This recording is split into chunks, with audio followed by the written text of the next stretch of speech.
vous aimez vous promener en longe avec votre chien, ben moi aussi j'aime ça et je l'utilise de deux façons. Alors c'est un conseil que je vous donne. Si vous voulez l'utiliser de façon régulière, vous pouvez à la fois l'utiliser pour la marche au pied et pour lui permettre, quand l'environnement le permet, de s'éloigner de vous. Alors dans un premier temps, disons, avec la marche au pied, je vais tenir ma laisse beaucoup plus courte.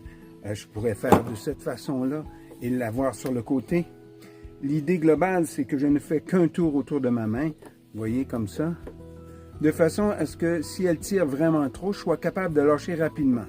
Alors que je la tienne de cette façon-là, ou que je la tienne comme ça, j'aurai la possibilité, en ouvrant ma main, de m'en défaire rapidement si il se trouve que si mon chien était trop fort pour moi, c'est-à-dire trop gros ou trop fort. Alors, dans un monde idéal, évidemment, on aurait un chien qui correspond à nos capacités, mais ce n'est pas toujours le cas.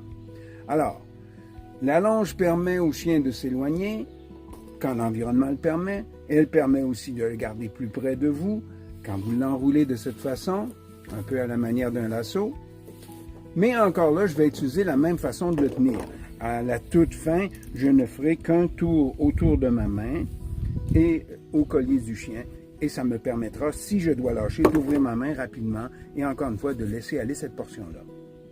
C'est une question de sécurité. Sur ce, je vous souhaite une superbe journée.